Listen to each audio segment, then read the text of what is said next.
Alors on va résoudre cette équation dans l'ensemble C.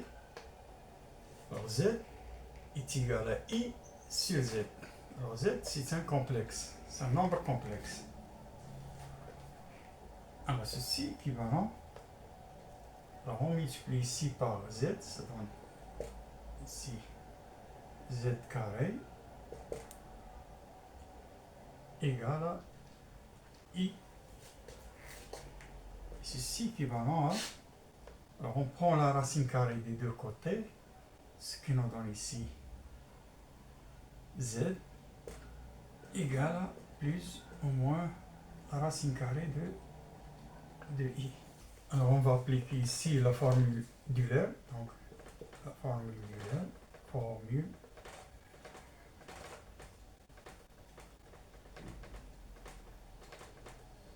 d'Euler.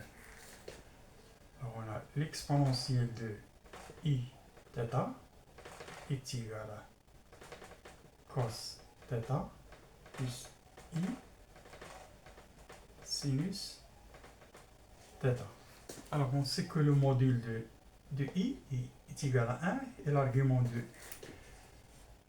de I est P sur 2. Alors on a ici, voilà. C'est la catégorimétrie, donc on a ici P sur 2. On a ici I. Voilà, I c'est ici est égal à 1. Et l'argument, alors le module est égal à 1. Et l'argument c'est pi sur 2. Ici c'est yx. On a l'exponentielle de I pi sur 2. D'après la formule d'Euler, est égal à cos pi sur 2 plus I sinus pi sur 2. Ce que nous donne ici, alors cos pi sur 2 c'est 0, plus sinus pi sur 2 c'est 1, donc c'est I. Donc on a l'exponentielle de I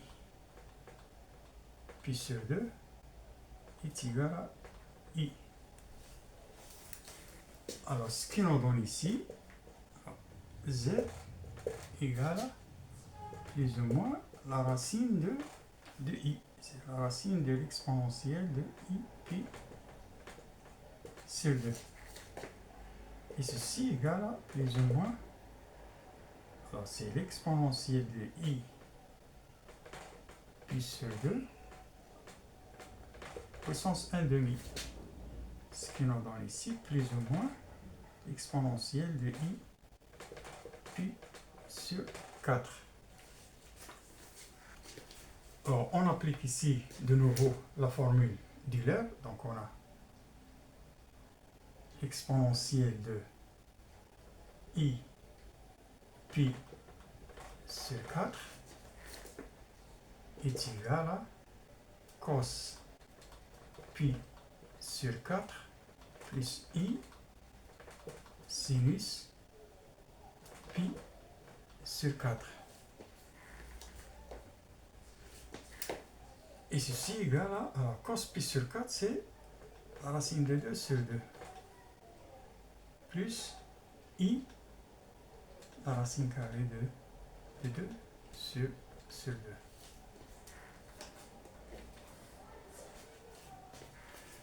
Alors, puisqu'on a ici Z est égal à plus ou moins exponentielle de I pi sur 4.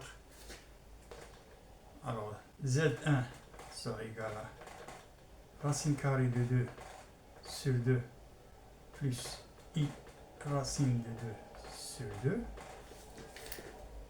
Et Z2, on a ici moins, donc c'est la racine négative. Ça donne moins la racine carrée de 2 sur 2 plus I moins I à racine carrée de 2 sur 2. Donc la solution ici est S égale Z1 égale racine de 2 sur 2 plus I racine de 2 sur 2. Z2 égale à moins racine de 2 sur 2 moins I racine de 2 sur de racine complexe.